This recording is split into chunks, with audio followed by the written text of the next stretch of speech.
여기서 좀 아쉽죠. 사실 이런 거 국세청이 해야 되지 않을까요? 이런 거 사실 제가 봐도 찾기가 너무 힘들어요. 그러다 보니까 많은 납세자 민원인들 분께서 저희한테도 문의를 주시는 것 같은데 제가 대신해서 하는 법을 좀 알려드려 볼게요. 한번 쭉 따라와 보시면은 그렇게 어렵지 않을 거예요. 네, 안녕하세요. 로뎀 세무법인의 김정석 세무사입니다. 오늘은 우리 사업 초보자들을 위한 영상을 하나 준비하고 싶었는데요. 사업자 등록증 발급해보기.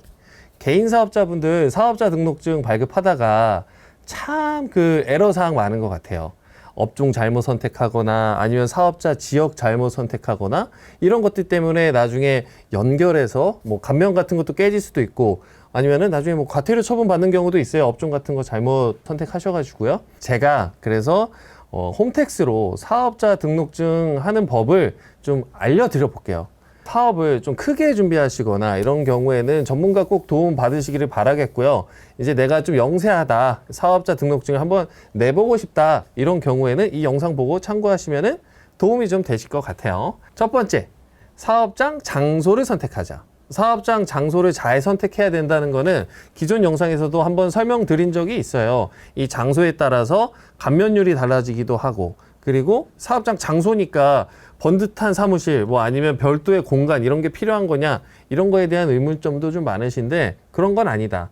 이거는 주소가 필요한 거지 꼭 장소가 필요한 건 아닐 수도 있으니까 어떻게 장소를 선택하는지도 한번 알려드려 봐 볼게요. 첫 번째, 이제 요즘 많이 하는 사업들, 이제 컴퓨터 관련 사업이나 뭐 작가, 뭐 디자인업 하시는 분들, 그리고 또 실내 건축업 하시는 분들 중에서도 이제 별도의 장소가 필요하지 않으신 분들 있어요. 이런 경우에는 집 주소로도 충분히 발급이 가능하다. 별도의 장소를 얻으실 필요는 없어요. 근데 여기에서 제가 또 하나 추가로 말씀을 드리고 싶은 거는, 이러면 사업자 등록증에 내 집이 표시가 되는 거잖아요.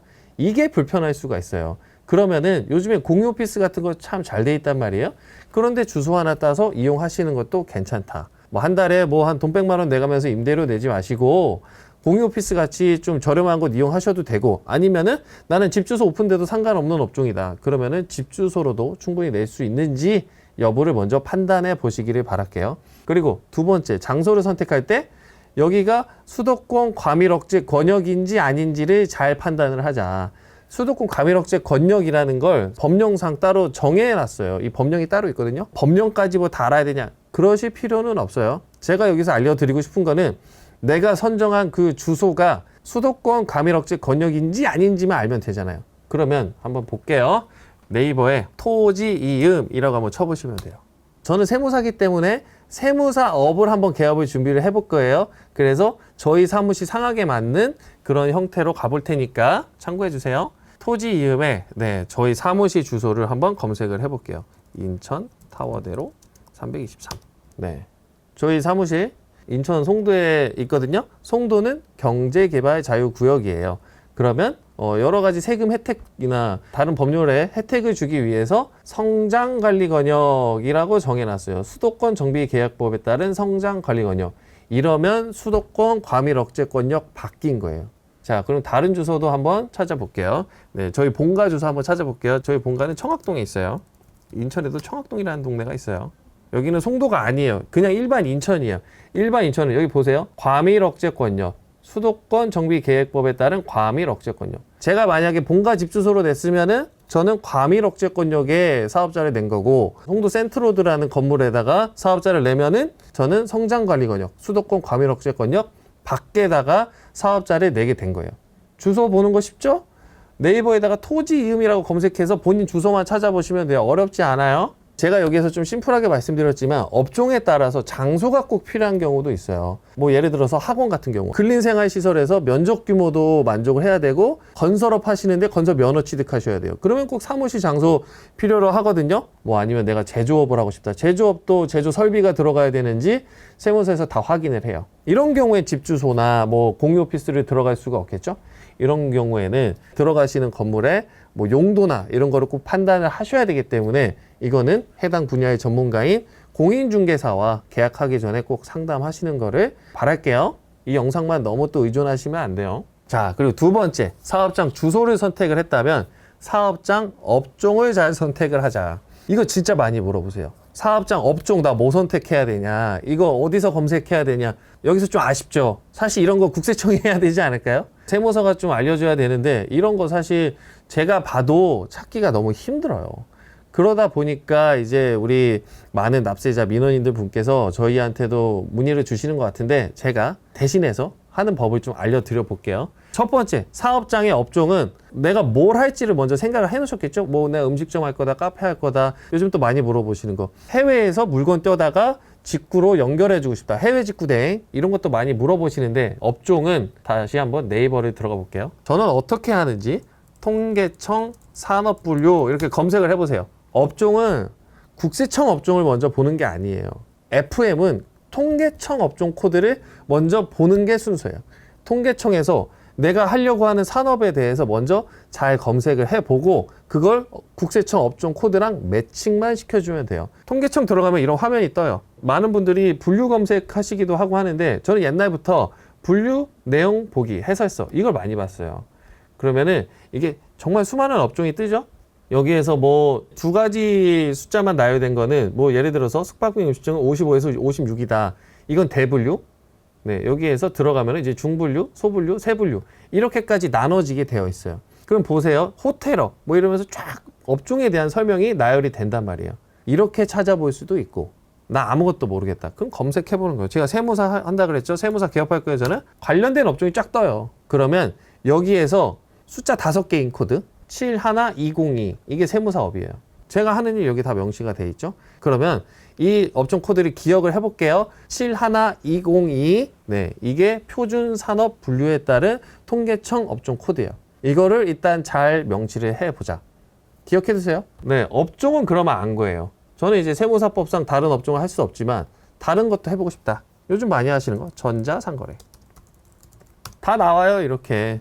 전자상거래 소매업, 전자상거래 중개업 이런 식으로 통계청 표준 업종 코드를 볼 수가 있다. 5개로 된 거. 예를 들어서 도매 제가 이렇게 검색을 해봤어요. 정말 많은 업종 코드가 뜨죠. 여기에서 숫자가 2개로 된 거, 3개로 된 거 이런 거 보지 마세요. 숫자가 5개로 된 거 중에서 보는 거예요. 예를 들어서 뭐 우리 대표님께서 자동차 부품을 좀 팔고 싶다.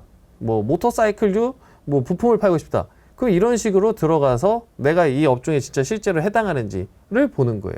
국세청 업종 코드나 일반적으로 뭐 검색해서 볼 수 있는 업종 코드 중에 이렇게 상세히 나와 있는 건 없어요. 업종 코드는 통계청 산업분류에서 보는 게 제일 정확하다.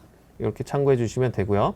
근데 이게 업종이 내가 검색했다고 다 할 수 있는 건 아니에요. 제가 아까 세무사를 한다고 했죠? 저는 세무사 자격증이 있기 때문에 할 수 있는 거예요. 사업자 등록증을 발급하기 전에 기본적인 요건을 만족해야 되는 업종들이 꼭 있어요. 뭐 인허가를 먼저 받아야 된다든지 면허가 있어야 된다든지 제가 하는 뭐 자격증이 있어야 된다든지 이런 기본 전제 조건이 깔린 업종들이 있거든요. 세법에서는 이런 걸 뭐라고 하고 있냐면 인허가 필요 업종 이렇게 명시를 해놨어요. 제가 블로그에도 몇 개 나열을 해놨는데 이따가 홈택스에서 정확하게 확인을 해볼 수가 있어요. 병원 의사 선생님들 아니면은 뭐 미용업, 음식점도 그 구청에다 영업신고증을 내야지만 사업자 등록증을 낼 수 있는 업종이에요. 뒤에서 제 홈택스에서 다 어떻게 확인하는지 알려드려 볼게요. 일단은 인허가 필요 업종인지를 꼭 확인을 해야 된다.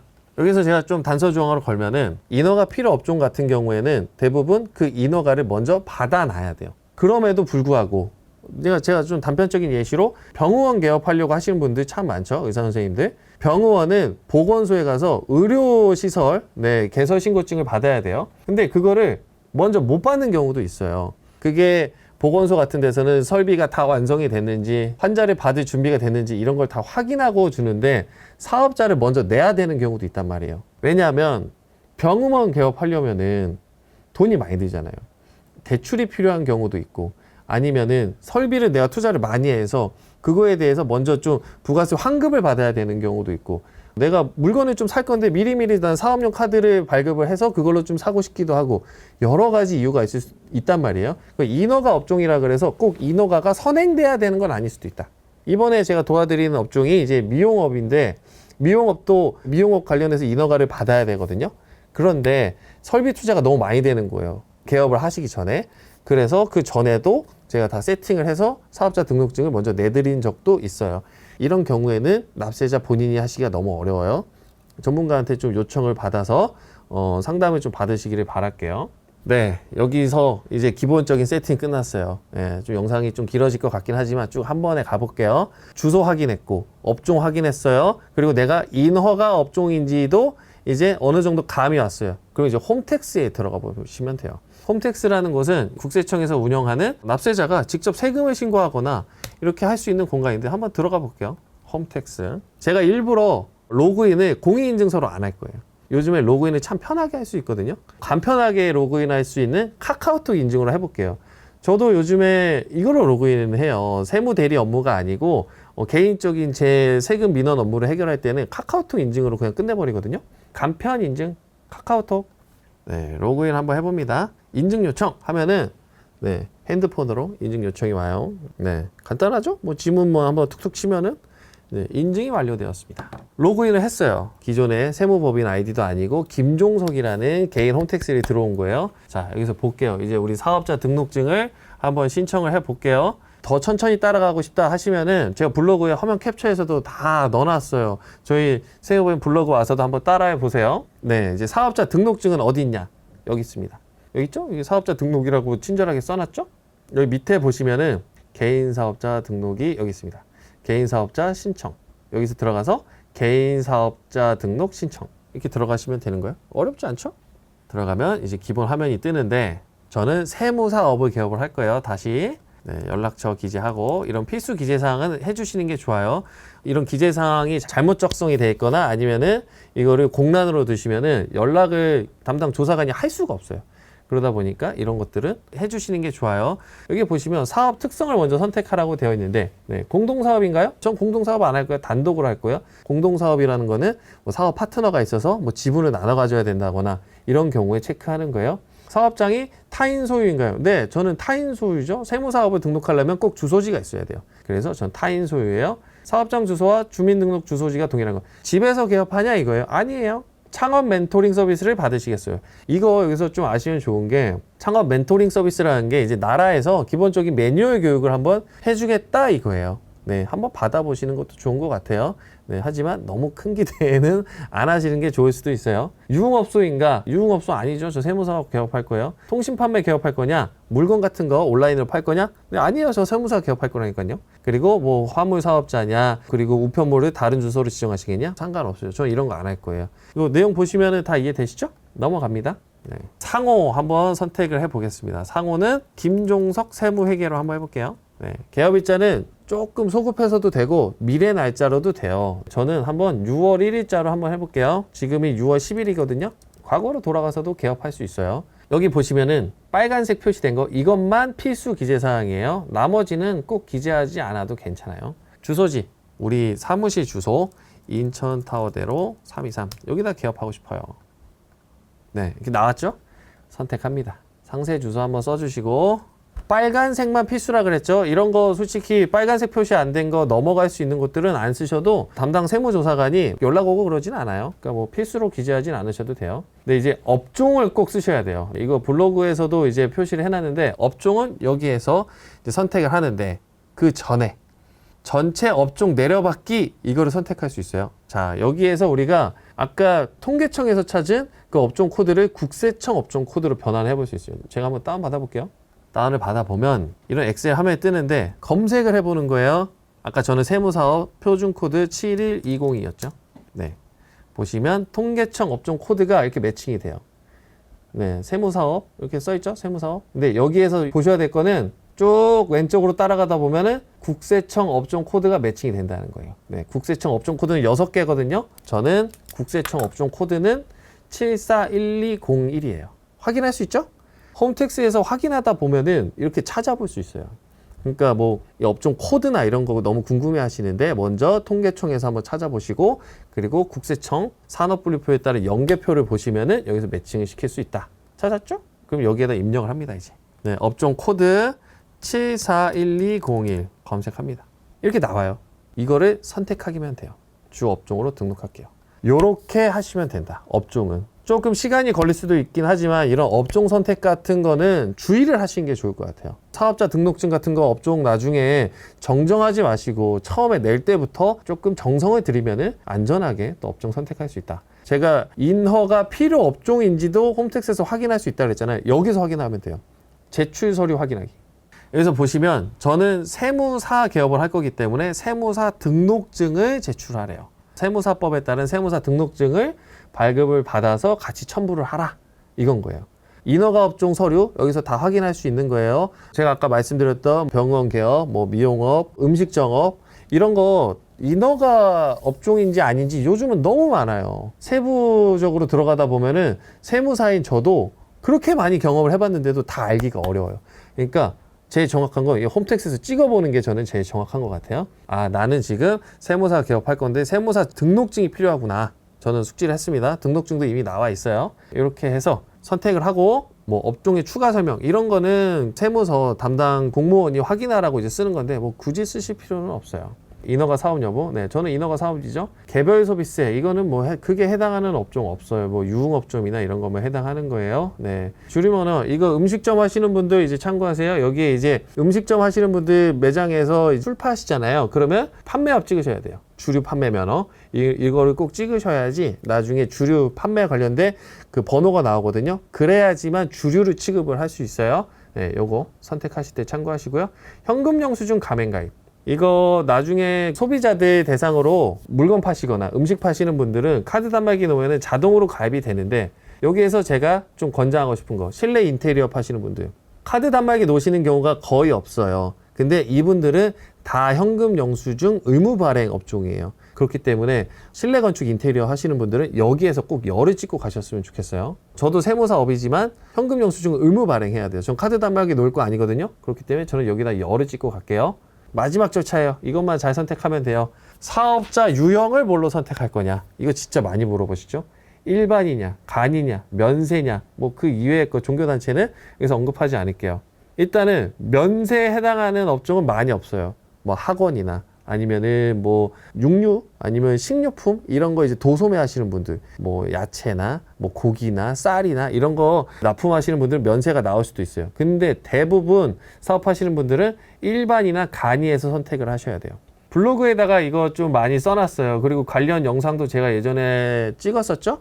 그렇기 때문에 이거는 그 영상 한번 참고해 주시길 바랄게요. 이거 제가 여기서 다 설명하기 어렵거든요. 저는 세무사업이기 때문에 간이가세 자체가 적용이 안 되는 업종이에요. 그래서 저는 일반을 찍을 거예요. 근데 소비자 대상으로 물건을 판매하시거나 음식점 하시거나 이런 분들은 간이도 해당할 수 있으니까 이거 기존의 로뎀 세무법인 영상 참고하시거나 저희 세무법인 블로그 오시면은 도움이 되실 거예요. 그리고 간이가세 사전 검토도 받을 수 있으니까 이거 한번 체크해 보시는 것도 참 좋을 것 같아요. 저장 후 다음 하시면 제가 임대차 내역을 안 썼네요. 네, 제가 이거 타가로 써서 그래요. 이거 지금 주소가 제 주소가 아니라 해놔가지고 우리 임대인 주소, 임대차 계약서 보면 있죠? 이것만 나열을 해주시면 돼요. 다 썼습니다. 마지막으로 저장 후 다음으로 넘어가면 되는데 저장 후 다음으로 넘어가면은 팝업 창이 하나 떠요. 인허가 서류 같은 거 아니면 임대차 계약서 같은 거 서류 제출하게 되어 있거든요. 마지막으로 그거 사진 찍거나 스캔 떠서 제출하시면은 다음으로 넘어가고 최종 제출까지 가능해요. 그럼 사업자 등록증은 3일 이내에 발급하게 되어 있거든요. 그렇게 해서 3일 이내에 발급이 완료되면은 인터넷으로도 발급은 가능하다. 하지만 제가 여기에서 또 하나 권장드리고 싶은 거. 접수는 홈택스로 이렇게 해도 상관은 없어요. 하지만 사업자 등록증 원본을 웬만하면은 세무서 가서 찾아보시라고 하는 분들이 대부분 두 분류가 있어요. 첫 번째, 노란 색깔 사업자 등록증 원본을 원하시는 경우. 우리 음식점 같은 데 가면은 노란 색깔 사업자 등록증 걸어 놓으신 분들이 있잖아요. 이런 노란 색깔 사업자 등록증을 받고 싶으시면은 그거는 세무서를 꼭 방문을 해서 원본 수취를 하시는 게 좋아요. 그 두 번째, 임차로 이제 내가 건물을 빌려서 사업을 시작하시는 분들이 계실 거예요. 이런 분들은 세무서를 웬만하면 방문을 하세요. 그리고 확정일자라는 거를 웬만하면 꼭 받아주시기를 바랄게요. 집 이사하면은 주민센터 가서 확정일자 꼭 받잖아요. 그 확정일자가 왜 중요하냐면은 나중에 내가 준 보증금 안 떼이려고 집주인이 뭐 빚이 많을 수도 있고 세금이 밀렸을 수도 있고 여러 가지가 있을 수도 있잖아요. 그런 경우에 내가 좀 우선순위를 받으려고 하는 게 확정일자예요. 좀 어려울 수도 있는데 건물 빌려서 1층에서 음식점 하시거나 카페 하시거나 이런 분들은 웬만하면은 세무서 가서 확정일자 꼭 받으세요. 임대차 계약서 원본 들고 가시면은 세무서에서 확정일자 도장 하나 찍어줘요. 이게 중요한 거예요. 도장 찍힌 날짜. 그때를 기준으로 내가 확정일자를 받았고 그 건물주의 다른 뭐 빚이나 이런 것보다 우선순위를 받을 수 있다. 두 가지 기억하세요. 노란 색깔 사업자 등록증이 필요한 경우 아니면은 확정일자를 내가 좀 받아야 되는 경우, 이런 경우에는 세무서 가서 사업자를 원본을 수취한다. 이렇게 기억을 해주시면 좋을 것 같아요. 제가 사업자 등록증 관련해서 이렇게 한번 쭉 흐름을 이어왔는데 이거 사업자 등록증 처음에 개설하시려는 분들은 좀 막막하실 수는 있어요. 이 영상 보시고 좀 참고해 주시면 좋을 것 같고요. 한번 쭉 따라 보시면은 그렇게 어렵지 않을 거예요. 업종 파악하거나 주소 파악하거나 이런 것 때문에 참 많이 문의를 주시는데 나머지 부분들은 이제 홈택스 따라가면서 따라가실 수 있는 부분이니까 참고하셨으면 좋겠고요. 혹시 뭐 궁금하신 거 있으면 사실 이거 관할 세무서에서 알려줘야 되는 영상인 것 같기도 한데 뭐 궁금하신 거 있으면 로뎀 세무법인에도 문의 주셔도 되니까 네, 편하게 또 연락 주시기를 바라겠습니다.